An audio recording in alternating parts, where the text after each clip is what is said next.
Bonjour, nous sommes le 12 mai 2025. Euh, Encore une journée qui s'annonce avec des éclaircies. On n'a que ça, on n'a plus que ça depuis le mois de mars, début mars. Donc on a depuis un mois avant la fin de l'hiver, on a connu des éclaircies comme ça et ça n'arrête pas. Je veux dire, c'est comme ça. La nature, on se contente de ce que la nature nous offre. Et le soleil, et les éclaircies, tant mieux. Mais le problème, c'est qu'il y a un manque d'eau. Alors ici, cette vidéo va concerner les conclusions, déjà des conclusions sur euh, les, les réactions de type électrochimique. Bon, quand j'entends, quand je dis ça, j'énonce que ce sont voilà, les piles et les réactions redox. Réactions redox. Ce sont les piles et les réactions redox. Sachant que dans une pile, il y a une réaction redox. Dans les piles, il y a des réactions redox. Le tout, c'est que la réaction soit spontanée. Elle doit s'activer d'elle-même. Bon, maintenant, si on a des réactions redox qui ne s'activent pas, on peut les activer de manière euh, d'une certaine façon. On peut les activer d'une certaine façon. En chimie, il y a plusieurs manières d'activer des réactions. Voilà, normalement, une réaction qui s'active d'elle-même, automatiquement, elle se fait directement, sans activation extérieure, mais c'est ce qu'on appelle une réaction spontanée. Bon, on peut avoir des réactions spontanées, des réactions non spontanées, mais les réactions non spontanées, c'est pas parce qu'elles sont non spontanées qu'on ne sait pas les activer autrement. On va dire ça comme ça. Donc voilà, donc ici, je vais donner toutes les conclusions sur les réactions de type électrochimique dans les piles, parce qu'il existe aussi, bon, un petit peu euh, le pendant de la pile qui est son contraire. Son contraire qui est l'électrolyse. Il y en a un, c'est une charge et l'autre, c'est une décharge. Alors, il y en a une, c'est spontané. Normalement, la pile, normalement, elle se fait de façon spontanée. Enfin, bon, il y a des conditions pour qu'elle se fasse de manière spontanée, les réactions redox. Mais l'électrolyse, c'est pas une réaction spontanée, c'est une réaction forcée. On a affaire à une réaction forcée. Donc, pas confondre réaction spontanée et réaction forcée. Donc, on a les réactions spontanées et les réactions forcées. Et donc, l'électrolyse est une réaction forcée.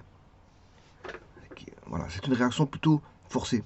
Je rappelle que la pile, c'est une décharge. Alors, on décharge euh, des électrons, alors que l'électrolyse, c'est plutôt une charge. On va charger, on va ramener des charges de l'extérieur. Tout dépend qui est le système. Voilà, c'est ça que je veux dire. L'extérieur, le monde extérieur, peut être un système qui ramène des électrons, je veux dire, un système qui va subir l'électrolyse. Voilà. Donc tout dépend. En chimie thermodynamique, il faut définir les systèmes, même en mécanique, quelle que soit électricité. Dès le moment où vous étudiez quelque chose, il faut voilà, définir ce qui est le système. Qui est le système. Alors, la première des choses, c'est dans les conclusions, je dirais, euh,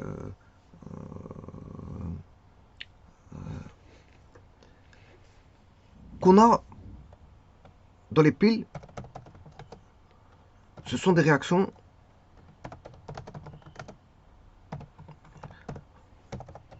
chimiques, bien sûr, électrochimiques, je dirais même électrochimiques,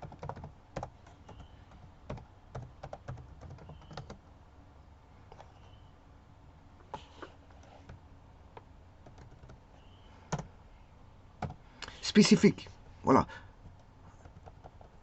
Ce sont dans les piles, vont se dérouler, quand je dis ce sont, vont se dérouler,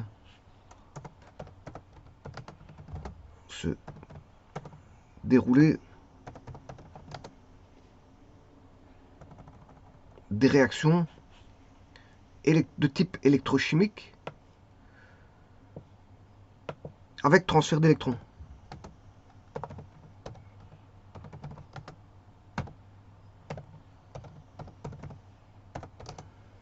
Avec transfert d'électrons. Donc les piles, c'est le lieu.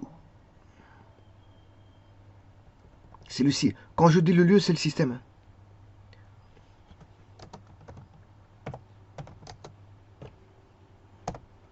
Où vont se dérouler des réactions de type électrochimique.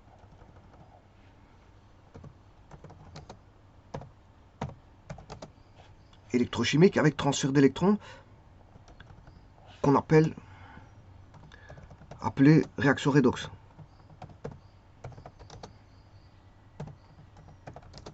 Voilà. Ça, c'est la première chose, c'est que une pile, c'est un système où on va avoir des réactions spéciales. Alors, en chimie, il y a plusieurs types de réactions. Hein.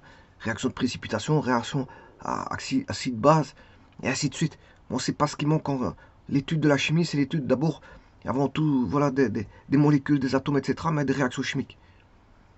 Voilà, des réactions chimiques. Donc, il y a plusieurs types de réactions chimiques. Et dans les piles vont se dériver un type de réaction bien précise, c'est-à-dire avec échange, avec transfert d'électrons.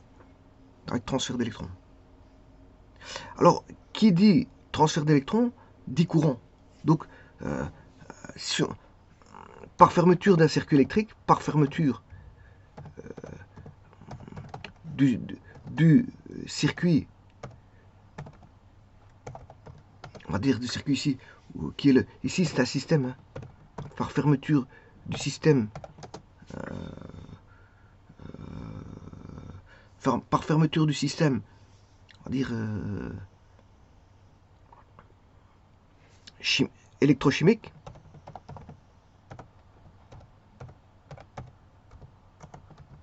alors on le ferme, hein, bien sûr, par voie conductrice. C'est-à-dire on va mettre des électrodes conductrices.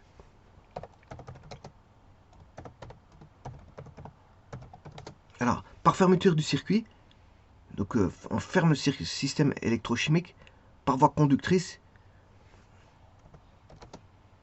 Un passage de courant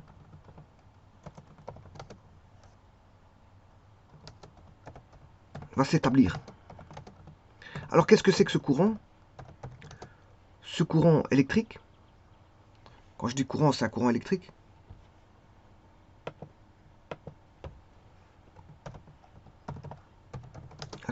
Voilà, va s'établir. Donc, un passage de courant électrique va s'établir. Qui est une quantité d'électrons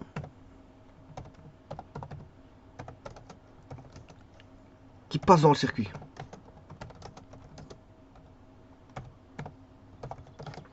Voilà. Donc ça c'est le courant. Le courant, c'est quand on va fermer le circuit et qu'il y a toutes des voies conductrices, c'est-à-dire qu'on a des électrodes conductrices, qu'on a un fil, voilà, un fil conducteur qui va aller de l'électrode, d'une électrode à l'autre, qu'on a un pont salin, bien sûr. Il faut, si on a deux béchers avec deux demi-réactions dans chacun des béchers, ben, il faut fermer le circuit par un pont salin. Donc il faut avoir un circuit fermé. En électricité, un courant ne s'est pas passé si le circuit n'est pas fermé. Donc en fermant tout le circuit, de la cathode à l'anode, on met un fil électrique, et de la solution 1 à la solution 2, on met un pont salin. Donc il faut toujours fermer le circuit électrique. Une fois qu'on a voilà, un système redox, qui dit système redox, dit transfert d'électrons. Puisqu'on a des réactions redox avec transfert d'électrons. Et donc si on a une anode cathode, ben, il y en a une qui va tirer les électrons pendant que l'autre va les pousser. Et donc on va avoir voilà, un système de pompe électrique. C'est juste un système de pompe électrique. Il y en a un qui pousse les électrons et l'autre qui les attire. Donc on va voir. Pourquoi? Parce que justement on a deux demi-réactions, l'une qui joue le rôle d'oxydation, l'autre de réducteur. Et donc il y en a un, enfin d'oxydation et l'autre de réduction. Et donc qui va impliquer voilà, la circulation d'électrons. Et donc ces quantités d'électrons forment le courant. Donc par fermeture du circuit électrique, du circuit, système électrochimique, hein, en fait on ferme Je ne veux pas dire le circuit électrique parce qu'en fait c'est électrochimique. C'est pour ça que je dis ça. On n'a pas un circuit électrique pur, hein. On a, voilà, c'est une conversion d'énergie. Voilà, c'est une conversion d'énergie. Ouais, ici, je peux le mettre ici. Il s'agit, c'est une conversion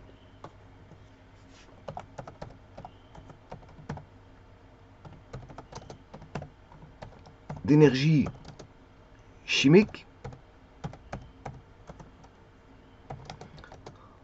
en énergie électrique.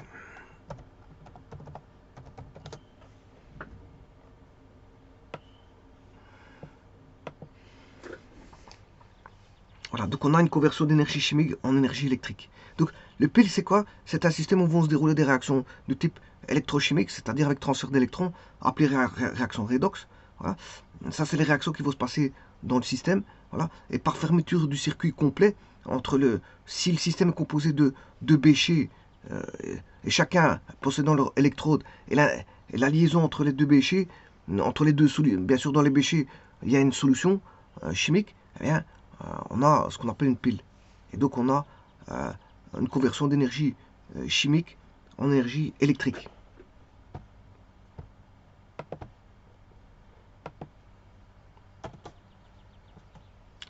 Alors, on peut dire que on aura des réactions, le système chimique. Alors le système chimique peut être composé de deux béchers. C'est pareil comme je vous ai dit, ou un seul bécher, ou un tube en U, avec 2 watts, et ainsi de suite. Bon, c'est pas ce qui manque dans le système. Le système chimique va subir une réaction d'oxydoréduction.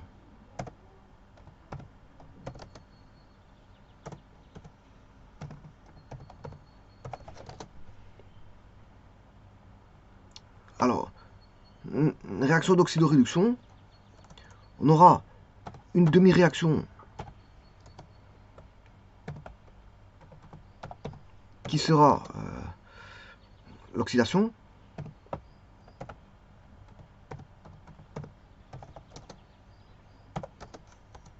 et une demi-réaction qui sera la réduction.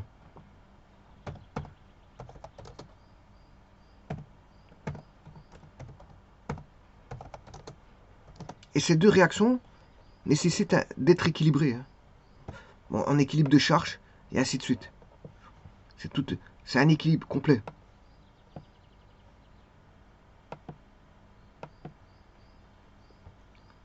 Alors, ces deux-là donnent une réaction. Les deux-là forment une et même réaction.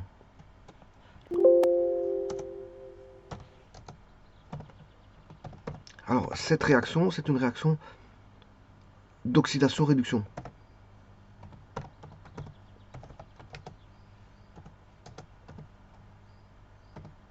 Qu'on appelle une réaction redox, qui doit être nécessité d'être équilibrée. Alors, elle peut être déjà équilibrée à la base, hein, si on vous donne une réaction équilibrée. C'est pour ça que je dis nécessité. S'il n'est pas nécessaire d'équilibrer, vous ne les équilibrez pas, parce qu'elle peut être équilibrée si on vous donne une réaction chimique. Vous n'allez pas vous n'allez pas chaque fois équilibrer. Parce que si la réaction vous la donne équilibrée, il n'y a pas besoin de l'équilibrer, parce qu'on vous la donne équilibrée. Voilà. Donc, nécessité d'être équilibré. Il faut toujours vérifier.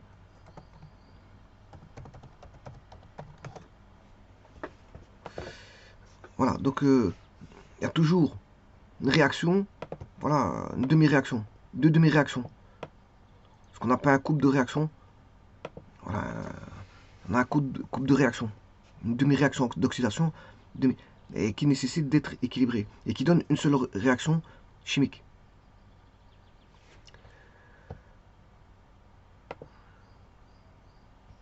Alors, je suis au point 4. Alors, point 5, je dirais, point 5, c'est que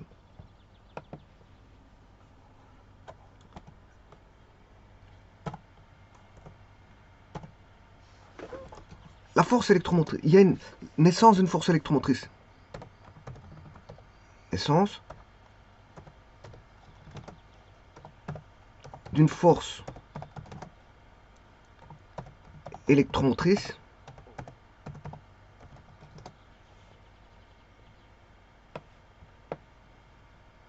entre l'électrode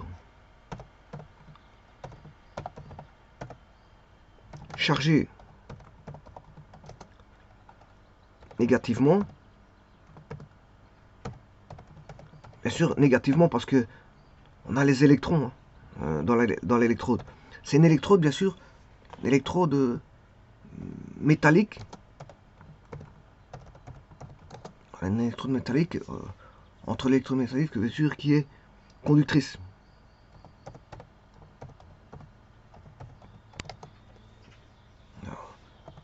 Elle peut être attaquable. Elle peut être attaquable. Toutes les électrodes ne sont pas inattaquables. Hein. En tout cas, bon, voilà, peut-être attaquable, c'est pas un problème. Chargé négativement,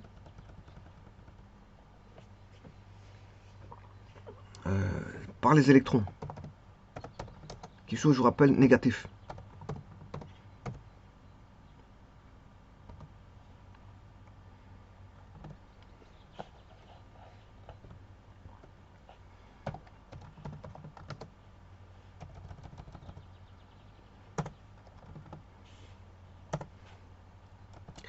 Donc, cette différence, on a une force électromotrice qui naît, voilà, naissance d'une force électromotrice, c'est-à-dire d'une différence de potentiel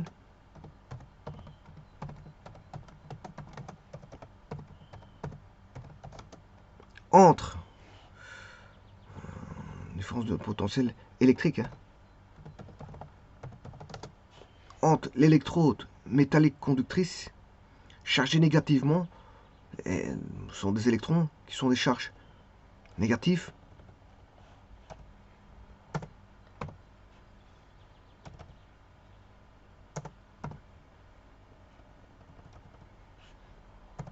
et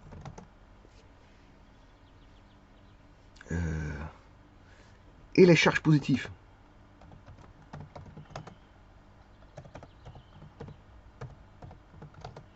Des ions au sein de la solution. C'est uniquement ça la force électromotrice. Voilà, c'est-à-dire que plus l'écart entre le positif et le négatif est important, plus la différence de potentiel est importante.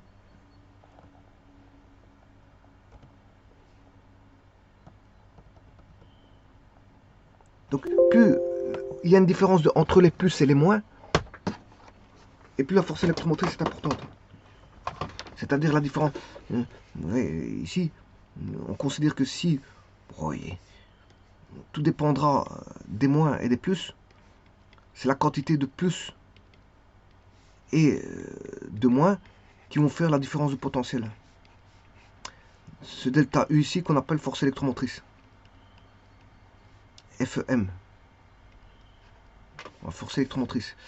C'est-à-dire que ici, dans ce cas-ci, la création de charge, vous avez la solution qui va créer ses propres ions. Voilà, l'électrode, la force électromotrice, elle est ici. Ça dépendra de la quantité de plus par rapport aux quantités de moins. C'est la quantité de plus par... Et là va naître une force électromotrice entre la solution et l'électrode métallique. Alors, les plus ont été créés par le métal. Hein. Voilà, les plus, ce sont des ions du... Voilà, c'est une réaction entre la solution qui contient les ions du métal, de l'électrode. On va pas mettre n'importe quoi en solution, c'est ça que je veux dire. On va mettre en solution les ions du métal de l'électrode. Pour que justement on ait un échange d'électrons. Pour qu'on ait un échange d'électrons. Donc il existe voilà, une force électromotrice qui existe Voilà, entre eux. Alors maintenant, en si, je dirais, ben, comme dit, on a une force électromotrice. Ici, dans le cas de figure ici, que vous voyez dans le dessin, il est en absolu. On ne sait pas mesurer en absolu. Donc il y a la nécessité de créer une référence 0. Nécessité de créer une référence 0 volts.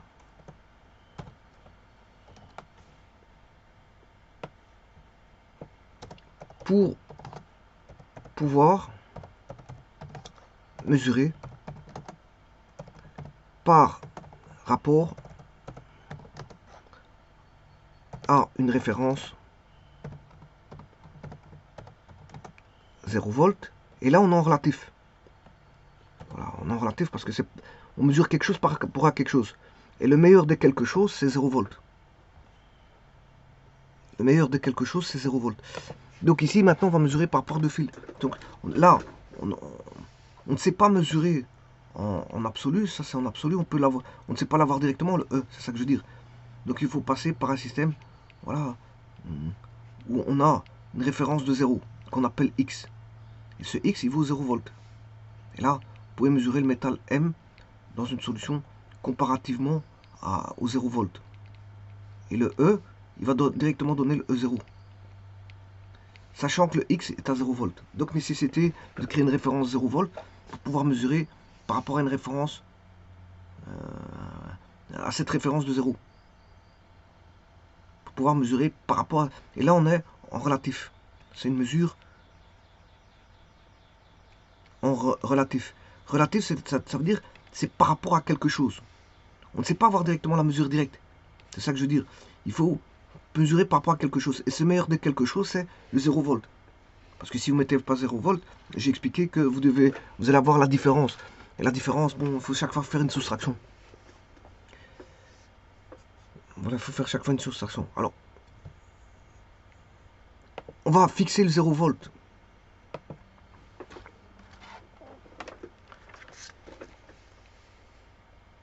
Fixation du 0 volt par une électrode à hydrogène normal. Fixation du 0 volt par une électrode à hydrogène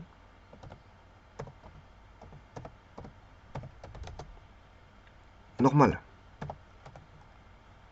Voilà, la référence c'est ça. Voilà, donc on va prendre les... bon, si je sais pas dans quel... 6, 7...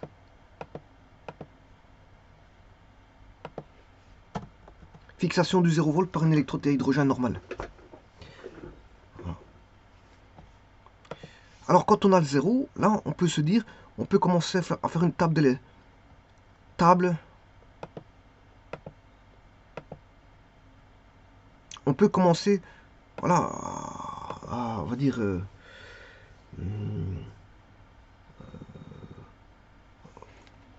bon, on va... par rapport à ces 0, voilà, on peut créer un tableau des oxydants réducteurs. C'est-à-dire, voilà, que la force électromotrice là-bas, on peut la considérer soit forte ou moins forte. Forte ou moins forte. Alors, là, quand on a fixation du 0 volt par une électrode à hydrogène normal, encore faut-il se dire la polarité. On va polariser, c'est arbitraire ça. On va polariser. Polarisation. Polarisation du système par rapport à l'électrode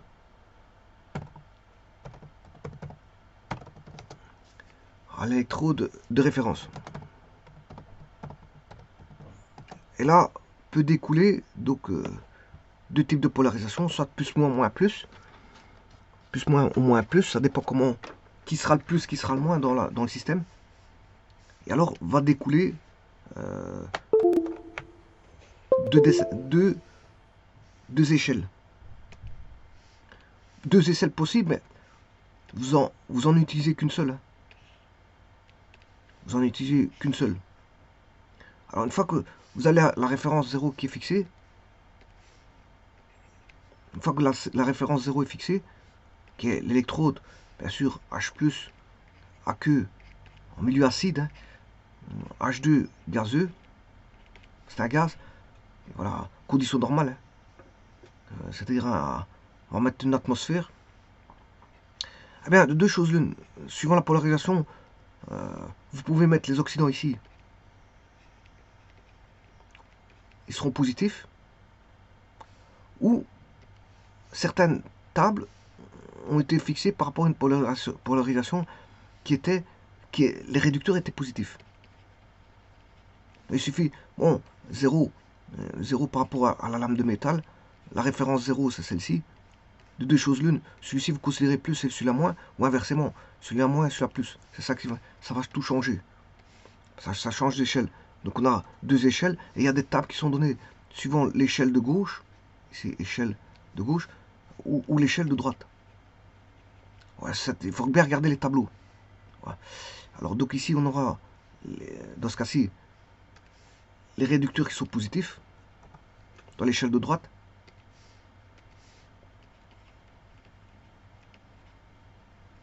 Voilà. Réducteur positif.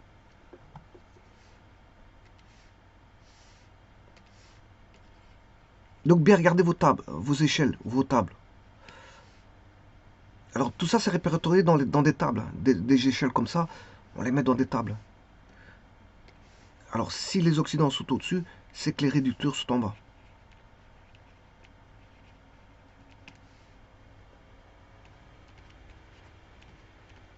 Donc ça veut dire ici, ce qui est positif, ce sont les oxydants, dans l'échelle de gauche, et dans l'échelle de droite,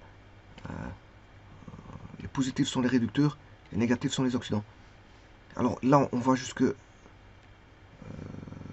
2, là on a moins 3,05, moins 0,5 volts, et là on va jusque 2,82 volts. Voilà. Et là, ce qui veut dire que si vous inversez, on a 2,82 volts et plus 3,05. Tout s'inverse. Hein.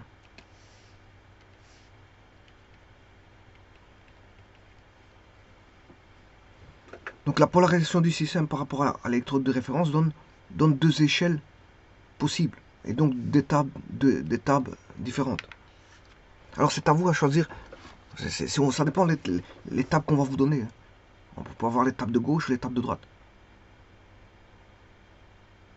Donc polarisation du système par rapport à l'électrode de référence donne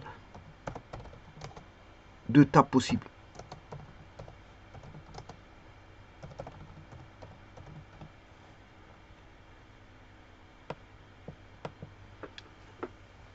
Alors la première table à gauche,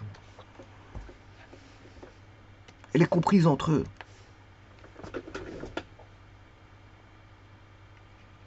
2,82. Alors ça c'est le E0.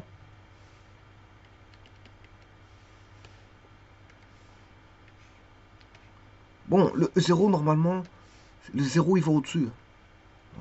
Bon, moi je l'écris en bas. Je sais pas si vous avez remarqué, le 0 je le mets en bas. Alors, on va dire ça comme ça. Bon. Donc je disais le E0, il est plus petit que 2,82 mais plus grand que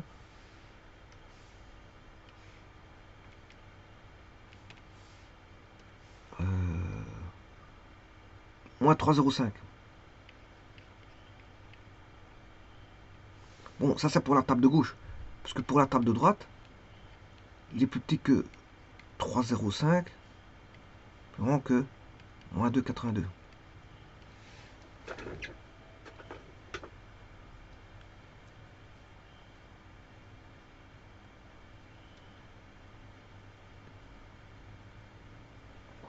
Donc ça c'est fondamental à voir. Alors dans ce cas-ci, plus c'est positif, plus on monte, plus c'est oxydant. Plus on descend, plus c'est réducteur. Dans celui de gauche, enfin de droite, plus on monte, plus c'est réducteur. Et plus on descend, plus c'est oxydant.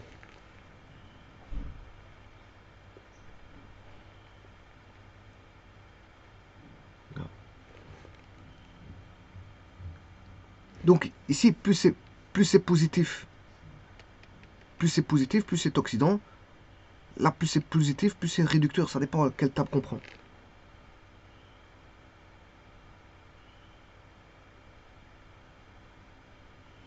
Donc ici, plus c'est positif. Dans celui-là de gauche, plus c'est positif, plus c'est oxydant. Plus c'est négatif, plus c'est réducteur pour celui-là de gauche. Mais pour celui-là de droite, plus c'est positif, plus c'est réducteur. Et plus c'est négatif, plus c'est oxydant. Donc, vous voyez, ça dépend de quelle échelle vous utilisez, quelle table. Alors, sachez que ça, vous pouvez le retrouver dans le tableau périodique. Bon, alors si moi je prends mon tableau périodique, avec toutes les réactions redox, voilà, le potentiel redox, ben, j'ai celui-là. Voilà, les réducteurs sont positifs et les oxydants sont négatifs. Donc, dans mon tableau de périodique, ben, j'ai celui-là. Mais vous n'avez pas forcément celui-là, vous avez l'autre à gauche. Donc c'est pour ça qu'il faut faire très attention par rapport à quel tableau vous travaillez. Qui sont les oxydants, qui sont les réducteurs. Donc, et ça dépend. Dire que un est plus oxydant et plus positif, ça dépend de l'échelle que vous avez. Est-ce que c'est les celles de gauche ou les celles de droite? Est-ce que c'est le tableau de gauche ou le tableau de droite? Donc c'est pour ça que, bon, il y a deux types de tableaux existants, donc il faut faire très attention.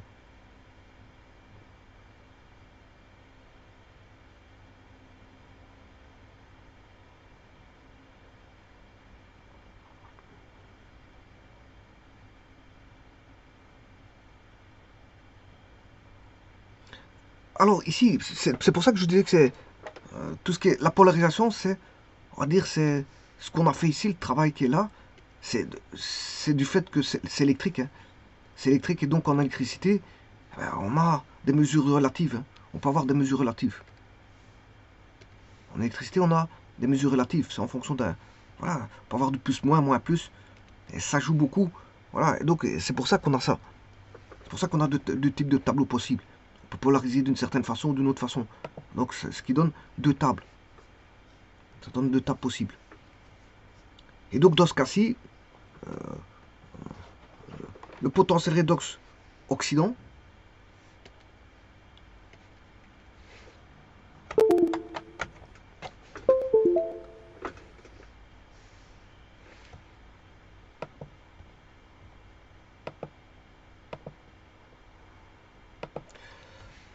le potentiel ici redox oxydant est supérieur au potentiel redox réducteur. Et donc vous voyez que c'est conventionnel, parce que de l'autre côté, c'est le potentiel redox réducteur qui est plus grand que potentiel redox oxydant. Ça dépend comment on a polarisé la chose. Alors, vous travaillez avec le tableau de droite ou vous travaillez avec le tableau de gauche. Et donc là, on va voir la force, le delta U ou la force électromotrice. Le delta U, la différence de potentiel, elle va être donnée par une différence qui est potentiel oxydant, qui est le plus élevé, moins potentiel réducteur, qui est moins bas. C'est toujours le plus moins le haut. Par contre, là-bas, sur la droite, on aura potentiel delta U, il vaut potentiel réducteur qui est positif, moins potentiel oxydant qui est négatif, qui est plus bas, on va dire qui est plus bas.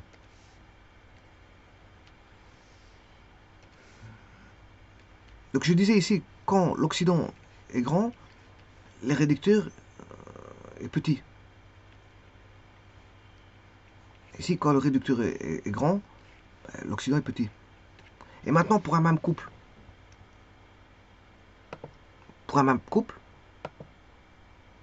ici on a des couples oxydant-réducteurs. Alors je prends les deux échelles. Si je prends un couple oxydant-réducteur ici, si son oxydant est fort, ben son réducteur il est faible. Son réducteur associé dans le couple est faible. J'ai pris ici les oxydants comme ceci. Les zéros là. Par contre là, l'oxydant il est faible ici. On est en bas du tableau. En bas du tableau c'est plus réducteur. Hein. Voilà. Mais son couple réducteur il est fort. Bon, contrairement à celui-ci, 0, on a les réducteurs, oxydant.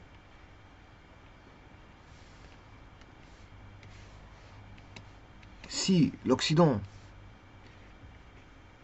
le couple oxydant-réducteur, si le réducteur il est fort, l'oxydant il est faible. Et inversement de l'autre côté, oxydant-réducteur, l'oxydant il est fort, réducteur, son couple associé est faible.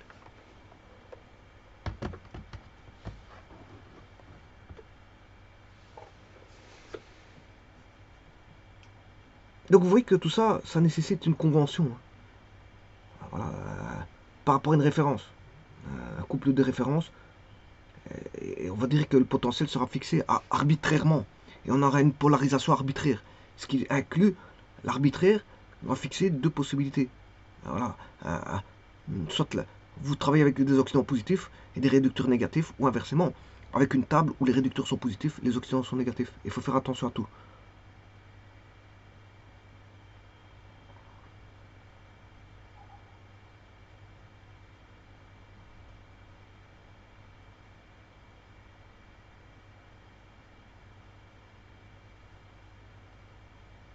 Alors maintenant, si je prends un grand écart, je prends un couple, je vais créer une pile avec celui-là et celui-là.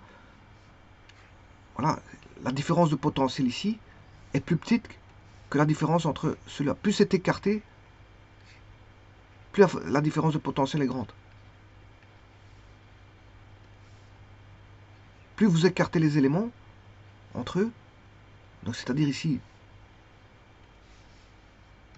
delta U1 est plus grand que delta U2. Voilà. C'est la même chose de l'autre côté. Hein. Bon, ça ne va pas changer grand-chose. Ici, si vous prenez un petit écart ici, entre deux potentiels, vous faites une pile entre deux potentiels. Voilà, plus l'écart est grand, plus la différence de potentiel est grande. Donc delta U1, voilà. Ici delta U2. On aura toujours ici delta U1 plus grand que delta U2. Donc si vous voulez une grande différence de potentiel, il faut écarter les éléments. Il faut prendre un couple qui est fortement, qui donne un oxydant fort et un réducteur fort. Donc entre un oxydant fort et un réducteur fort, vous allez avoir une différence de potentiel qui est élevée, plus élevée. Le tout, c'est est-ce que la réaction est possible? Est-ce qu'elle va être spontanée? Est-ce qu'il ne faudra pas... Voilà, est-ce qu'il n'y a pas des facteurs extérieurs qui font que on a des complications à faire la réaction? Ou est-ce qu'il n'y a pas des produits nocifs aussi? Parce que le tout, c'est pas de faire des piles avec des produits nocifs. Hein. Parce que si on fait une pile et que je veux dire c'est très nocif pour la nature et pour l'être humain, je veux dire on essayerait d'éviter ce genre de pile. Donc c'est pour ça qu'il y a tous des facteurs qui peuvent intervenir dans la création des piles. Est-ce qu'il n'y a pas des difficultés de construction aussi de la pile? C'est surtout ça. Manipuler les produits chimiques. C'est-à-dire, est-ce qu'on sait avoir les produits chimiques assez facilement? Est-ce qu'ils ne sont pas trop chers? Est-ce que c'est pas coûteux? Est-ce que c'est pas nocif? Est-ce que le fait de prendre un tel produit chimique est plus aisé à manipuler qu'un autre? Est-ce qu'il ne va pas être attaqué par un tel produit ou un autre produit? Et ainsi de suite. Bon, tout ça, c'est justement la création des piles qui font que c'est eux qui voient si c'est simple à fabriquer ou si c'est difficile à fabriquer une pile. Voilà. Et si c'est pas nocif, si c'est pas coûteux, si, voilà, et ainsi de suite. Il y a un point de vue économique, il y a un point de vue voilà, de santé, de santé publique, et ainsi de suite. Qui rentre en jeu quand on veut créer une pile, construire une pile.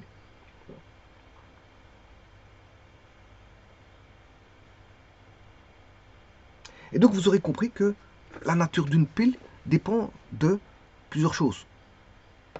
Elle dépend du couple redox que vous allez mettre en présence. Voilà, vous allez mettre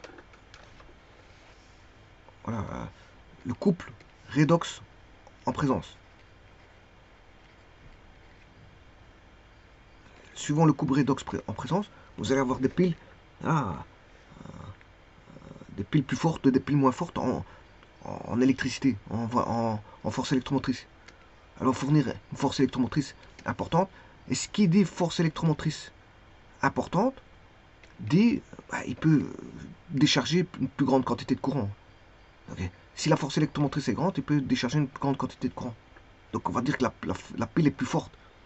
Voilà, elle permet voilà, de subvenir à un circuit électrique extérieur qui peut être amené à demander plus de courant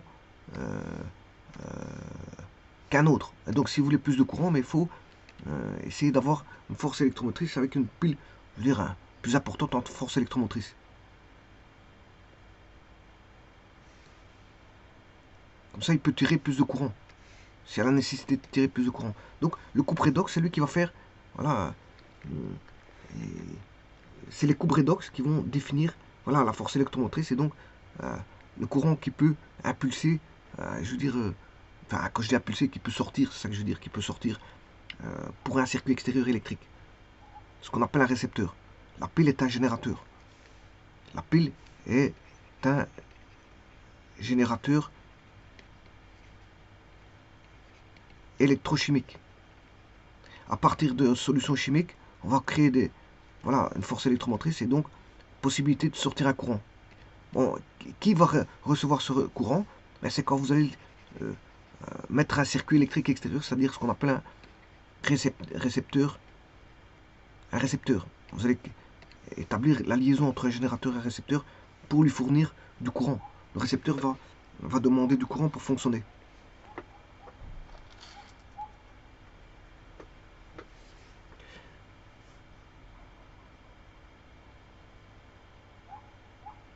Voilà, donc, et alors, on peut changer. N'oubliez pas qu'une pile, elle reste pas comme ça, elle s'use. Hein. Les concentrations à l'intérieur vont s'user, il y a des choses qui vont s'oxyder dans la pile, etc. Donc, la pile va perdre ça, je veux dire, de sa force, c'est-à-dire de sa force électromotrice. C'est normal parce que si les concentrations diminuent, on n'a plus la même force électromotrice. Hein. Il y a les, on va dire, il y a la pile au départ qui est en pleine de ses capacités, mais après, la pile, elle s'use. Alors si elle s'use, on peut la recharger si c'est une pile rechargeable. On peut la recharger. Si c'est une pile rechargeable, on peut la recharger. Sinon, si c'est une pile qui n'est plus apte à avoir une certaine force électromotrice et donc ne sait plus donner son courant, un courant minimum, ben à ce moment-là, on jette la pile. Ce sont des piles jetables. Mais il faut rejeter dans les parcs de recyclage où ils acceptent les piles usagées. Alors, quelles sont les questions qu'on peut... Et alors, on peut créer des générateurs série. Hein. Alors pour ça, pour créer des générateurs série, ben, on va créer plusieurs systèmes de piles. Voilà, et il faut juste calculer les piles. On peut les calculer. Hein. Voilà, on peut calculer pour avoir une force électromotrice qui n'est pas dans les tables dans les tables. On essaie d'associer plusieurs forces électromotrices pour avoir une force électromotrice globale. Voilà, qui ne serait pas dans les tables. Donc on peut associer plusieurs forces électromotrices et par calcul, on peut avoir une force électromotrice globale.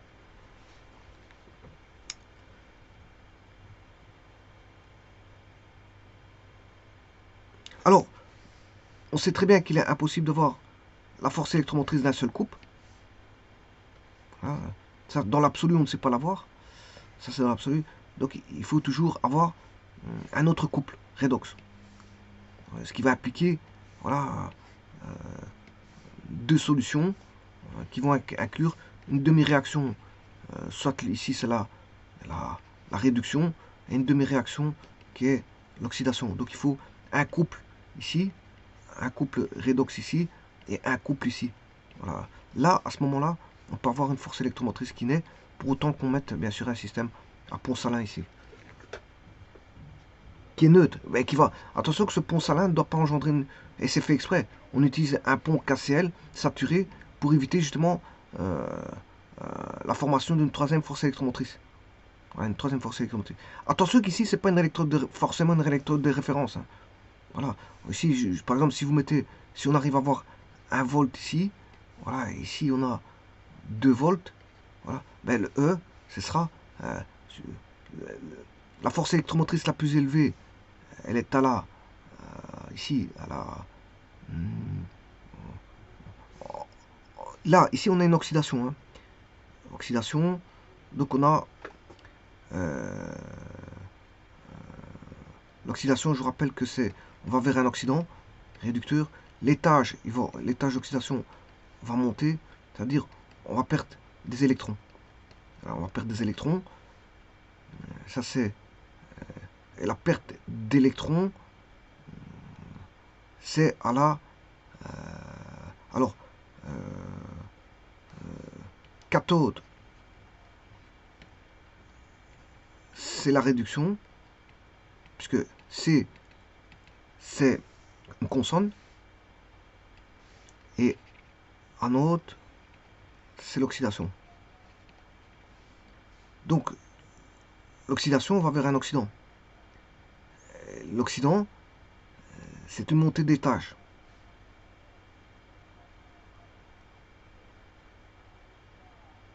Voilà. Et donc l'oxydation, c'est à l'anode. L'oxydation, c'est à l'anode. Alors l'anode, elle est négative. Donc ce qui veut dire qu'ici, par exemple, bah, j'ai pas bien fait les choses. Que là, on aura 1 volt. Voilà. La cathode, elle est positive. Il y a une force électromotrice plus grande.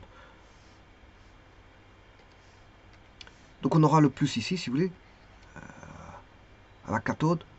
Donc là, on aura la réduction. Alors ici, ce que je me suis trompé. Enfin, je me suis pas trompé, je suis juste en train de faire la formation de ce qu'il faut. La réduction, c'est ça. On aura la réduction. Là, on aura la réduction. Réduction, c'est la cathode. Parce que C, c'est une consonne. R, c'est une consonne. À la cathode, on a la réduction. Réaction de réduction. Donc, réaction de réduction, c'est à la cathode. Le cathode, elle est positive. Donc, c'est potentiel plus élevé à la cathode. Potentiel moins élevé à l'anode. Et l'anode, bon, c'est une réaction d'oxydation.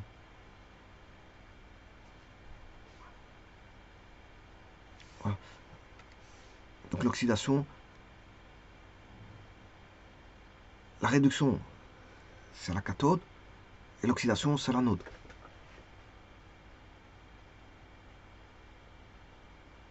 Et donc l'accepte. Ici, bon, ici, je suis en train de vérifier si je raconte pas de bêtises. Montée d'étage.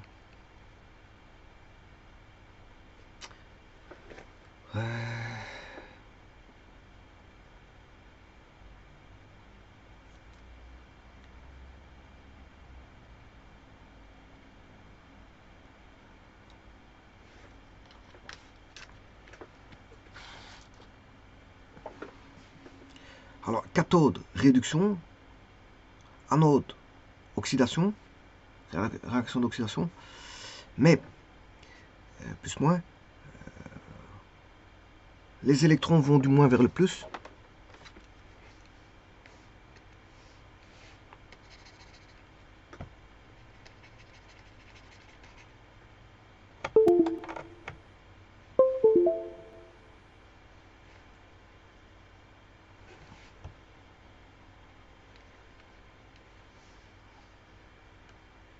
les électrons vont du moins vers le plus, et le courant va du plus vers le moins. Voilà. Donc, le courant, donc cathode, réduction, anode, oxydation. L'oxydation, c'est une montée d'étage d'une perte d'électrons. Ici, c'est l'oxydation. C'est la réaction d'oxydation ici. Donc, on perd des électrons. Effectivement, les électrons sont perdus puisqu'ils sont envoyés, sont poussés dans un système push-pull. Il y en a un qui pousse et l'autre qui tire.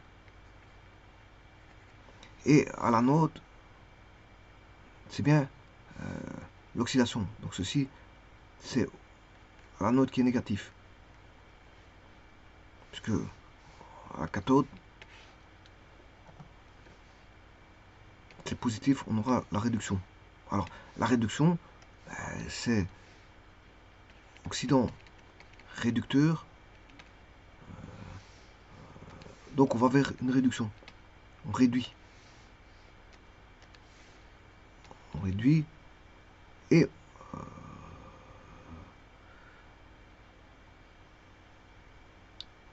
là, on additionne des électrons. On ajoute des électrons. On capte des électrons.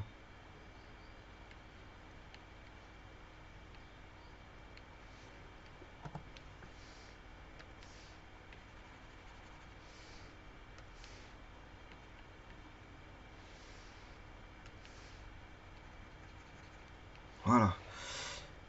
On a ceci.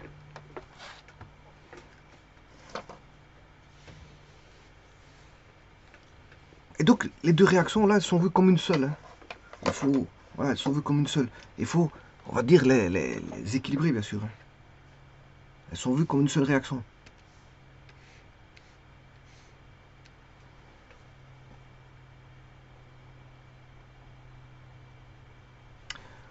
Donc, ce qui veut dire qu'ici, pour les piles, qu'est-ce qu'il faut savoir en conclusion pour les piles?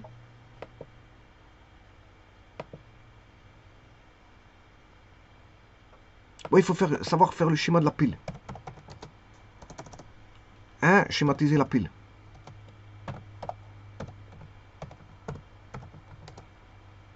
Le système pile.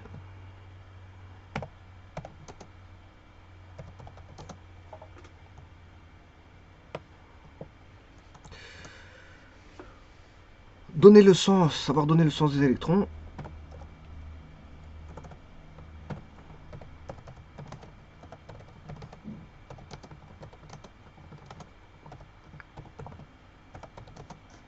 Voilà. Troisièmement, savoir donner le sens du courant, qui est inverse à celui des électrons.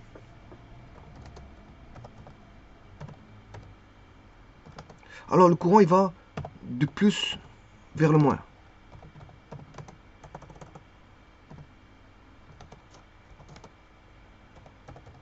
C'est-à-dire, il est inverse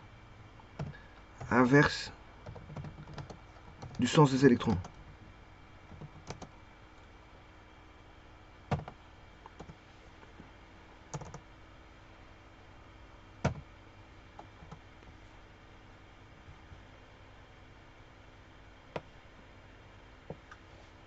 Donc il va du plus vers le moins.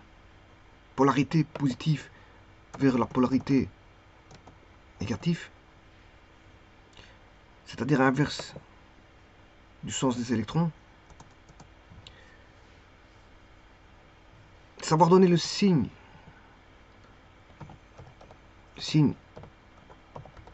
de l'anode. Qui est l'anode? Savoir qui est l'anode. Le signe de l'anode, c'est négatif, mais lequel est l'anode?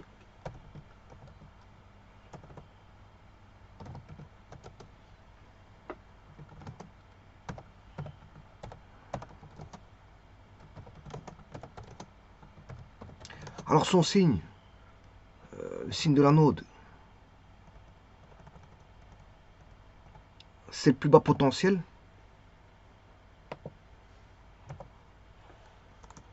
donc fatalement, c'est lequel est l'anode, lequel est la cathode.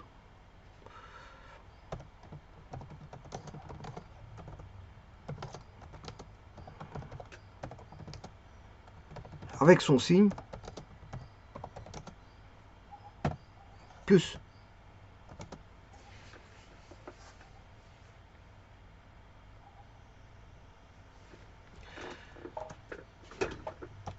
Lequel est l'oxydant,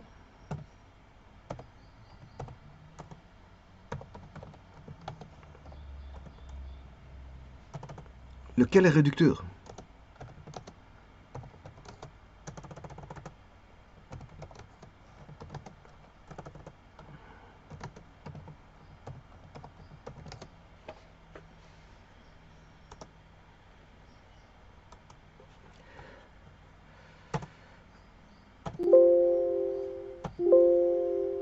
Savoir écrire l'équation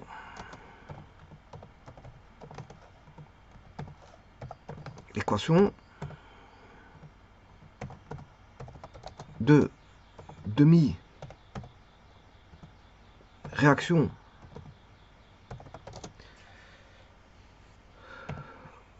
d'oxydation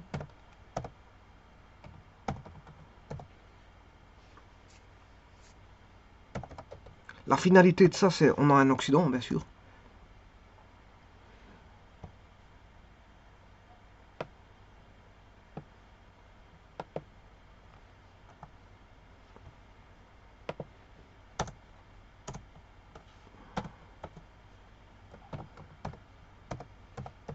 Savoir écrire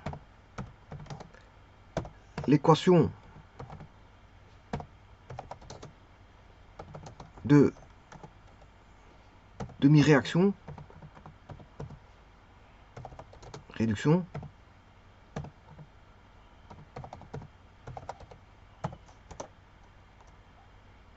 savoir équilibrer la redox,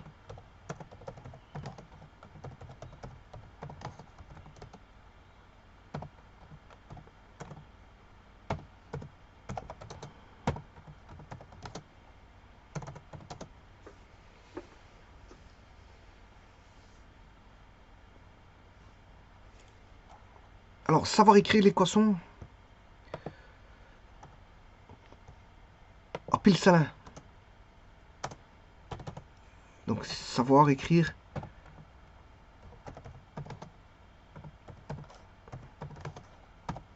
l'écriture conventionnelle.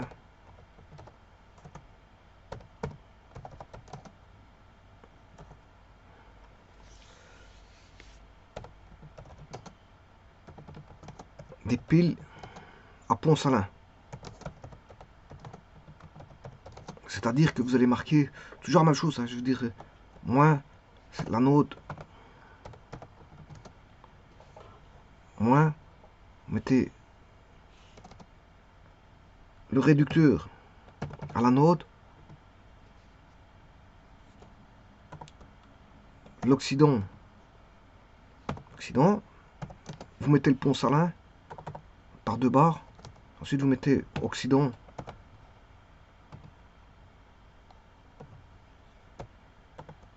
réducteur,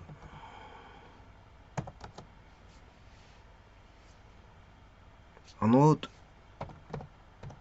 cathode, plus, voilà. Bon, c'est conventionnel. On est, je veux dire, les conventions, c'est comme tout, on essaie de les respecter. On essaie de les respecter. Maintenant, je veux dire, ça ne change rien, je veux dire, au potentiel redox. Hein. C'est juste une écriture conventionnelle. Pour voir si vous savez l'écrire, c'est juste ça, niveau conventionnel. Et bien sûr, il y a le calcul des forces électromotrices.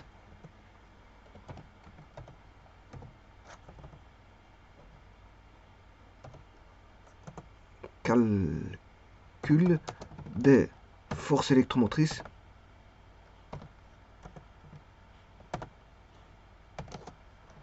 et des différences de potentiel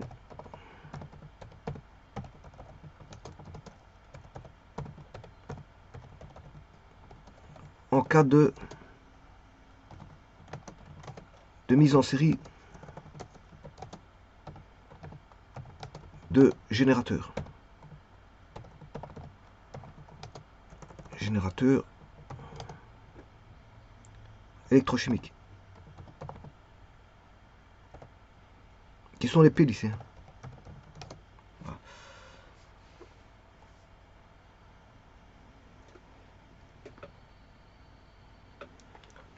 Donc il faut savoir dessiner tout ça.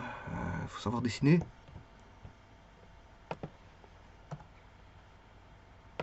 Donc savoir le sens du courant.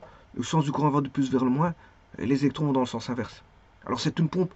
Hein, une pompe à électrons.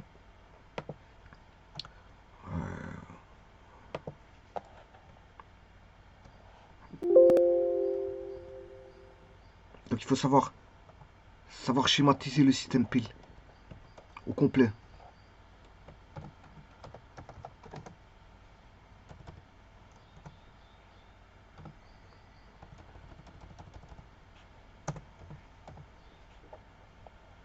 Le système pile, savoir donner donc le sens des électrons. Alors sens des électrons, vous avez compris qu'il va du moins vers le plus. Alors le moins c'est le moins c'est l'anode et le plus c'est la cathode.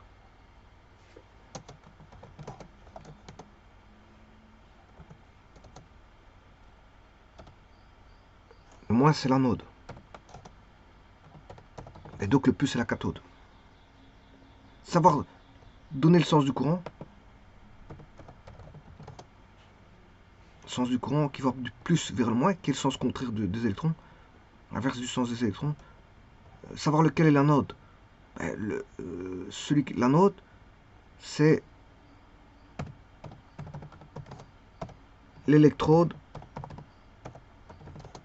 avec son signe qui est négatif. Alors, comme j'ai dit, à l'anode va se dérouler la réaction d'oxydation.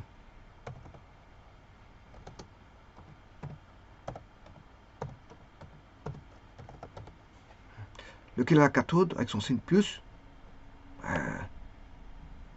Lequel est la cathode? C'est l'électrode avec son signe plus.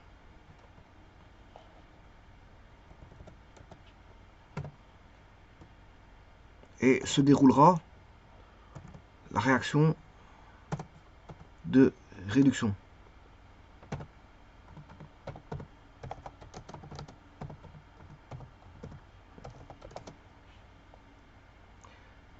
Lequel est l'oxydant? Lequel est le réducteur? L'oxydant, c'est là où il y a la finalité de la réaction d'oxydation. Et réducteur, c'est là où on a la finalité de la réaction de réduction. La réduction amène à un réducteur. L'oxydation amène en produit un oxydant. On sait le voir par les réactions redox. Savoir écrire l'équation de la demi-réaction, il faut savoir la faire. Alors la demi-réaction d'oxydation, c'est comme je l'ai dit ici, vous allez avoir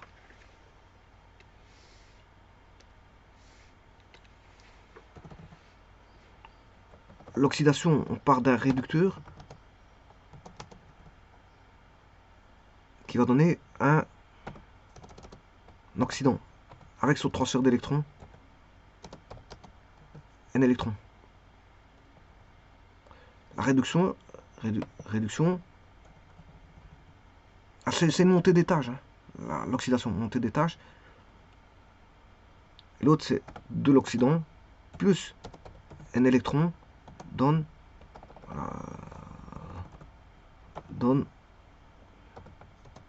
le réducteur. Savoir équilibrer la redox, c'est tout à fait logique. Il faut savoir l'équilibrer. La réaction redox. Savoir écrire l'écriture conventionnelle des piles à Pont-Salin. Pont-Salin, j'ai mis l'écriture là. Voilà.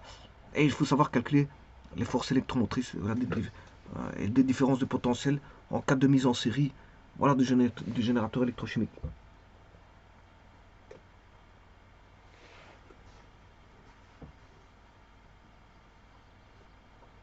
Et bien sûr, savoir lire dans un tableau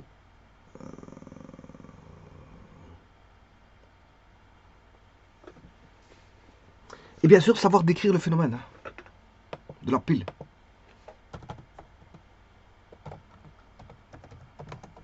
Décrire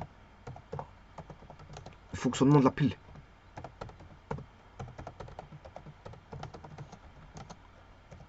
Voilà, savoir décrire son fonctionnement. J'ai dit que... voilà, savoir décrire son fonctionnement de la pile.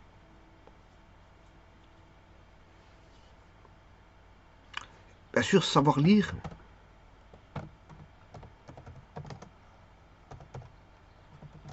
dans un tableau conventionnel, hein, parce qu'on peut avoir soit l'échelle avec les oxydants positifs et les réducteurs négatifs, ou inversement, on peut avoir l'échelle avec les réducteurs positifs et les oxydants négatifs. Donc attention à l'échelle, au tableau que vous allez lire. Savoir lire dans un tableau conventionnel les valeurs des potentiels standards. Alors, potentiel standard, c'est tout ce qui est gaz est à une atmosphère.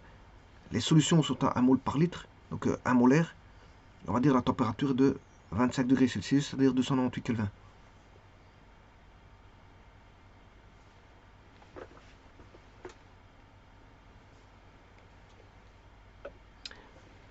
Alors, sachez aussi que vous devez un petit peu connaître aussi, savoir que quand on a des gaz, ben, il faut appliquer les lois d'Henry. En cas de gaz, on peut savoir appliquer pour les concentrations qui deviennent la concentration est proportionnelle, on va dire, à la pression. Donc ça, il faut savoir des petites choses telles que la loi d'Henry. Voilà, on passe d'une concentration à une pression de gaz. Alors bien sûr, vous devez savoir aussi les types de piles.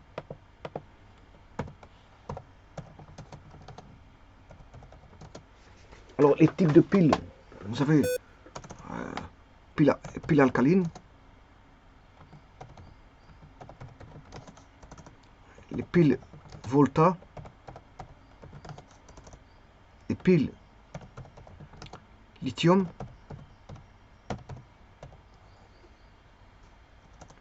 les piles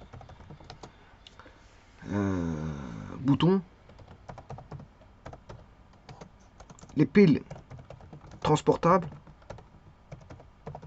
Alors les transportables, c'est ce qu'on peut avoir, voilà, transportable pour une armée. Ils ont besoin de piles pour, voilà, de batteries. Ils ont toujours il y a des militaires qui transportent, voilà, des batteries portables en cas de nécessité.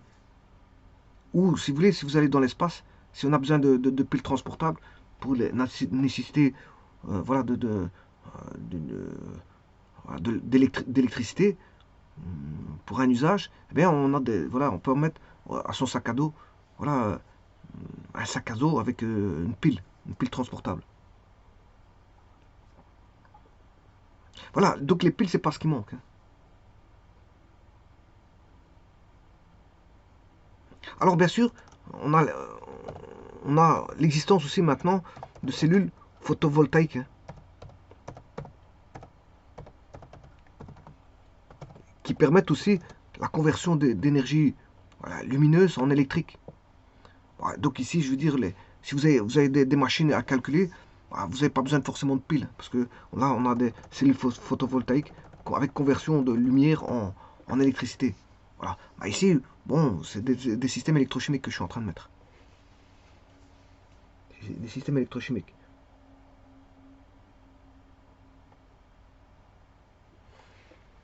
Donc il y a différents types de piles, hein, et piles boutons.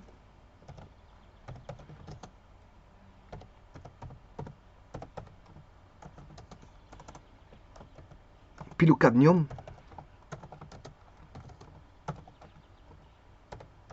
Etc. Bon, c'est pas ce qui manque. Voilà, vous allez voir les piles, il y a les AA, les AAA, et ainsi de suite. Voilà, il y a différents types de piles. Les piles crayon, il y a les piles crayon, parce que j'ai mis les piles boutons, il y a les piles crayon.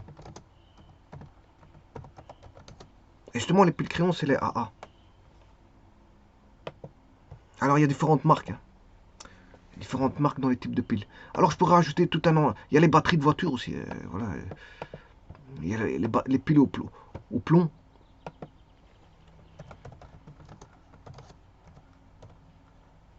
Ouais, il y a les batteries. Voilà. Il y a les piles rechargeables, non rechargeables. Voilà. C'est pas ce qui manque dans les piles. Hein. Voilà. Bon, je pourrais continuer comme ça. Ben, je veux dire.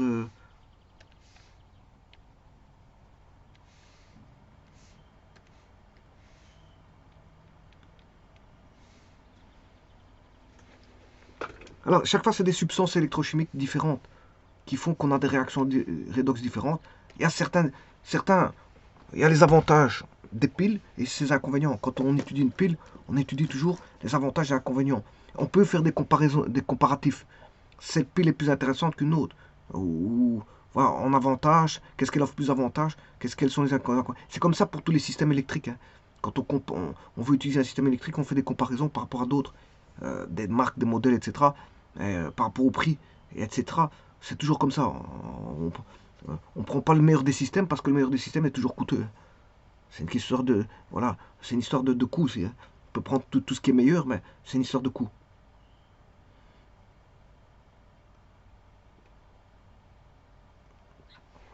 Alors maintenant, dernière chose, de quoi vous avez besoin pour faire une pile? Ben, vous aurez besoin de solutions. Solutions. Vous aurez besoin d'un bêcher ou de verre en U. Hein. Ça peut se faire avec un verre en U, avec de l'ouate, si vous pouvez mettre de l'ouate. Voilà. Mais on peut faire voilà, un verre en U, voire un bêcher. Il faudra aller chercher les solutions adéquates.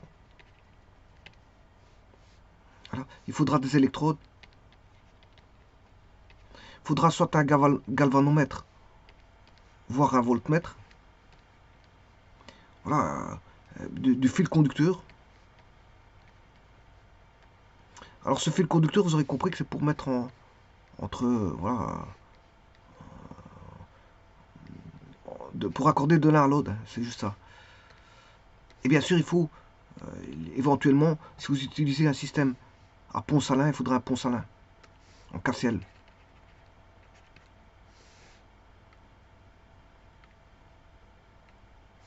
Pont salin en KCl, chlorure de magnésium. Alors, pont salin se présente comme ceci. Il y a un plug ici qui est poreux. Voilà, ça se présente comme ceci. Avec une saturation en KCl à l'intérieur. C'est une espèce de forme de U.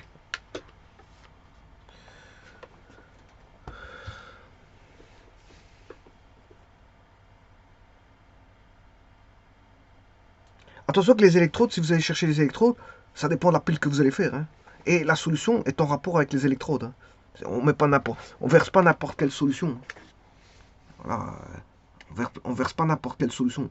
Les électrodes, vous en prenez une, par exemple ici, une en cuivre, et pour l'autre, une en zinc. Voilà.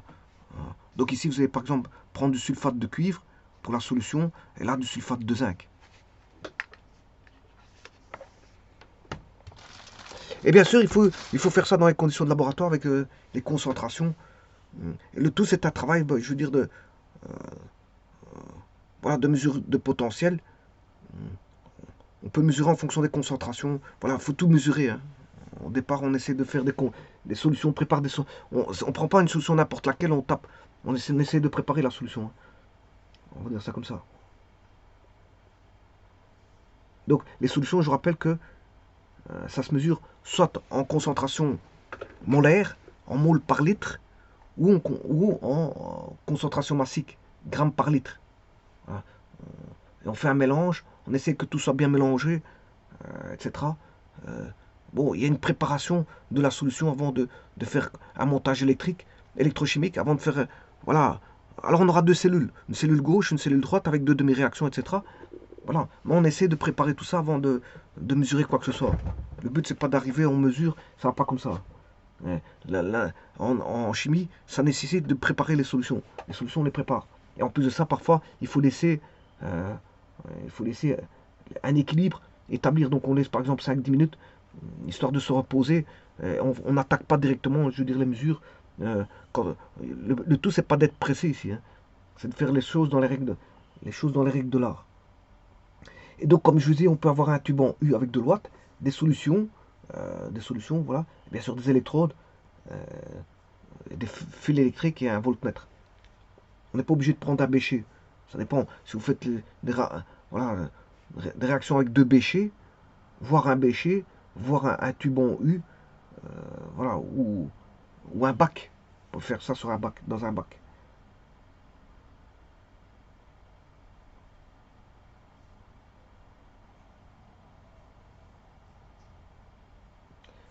Je vous remercie.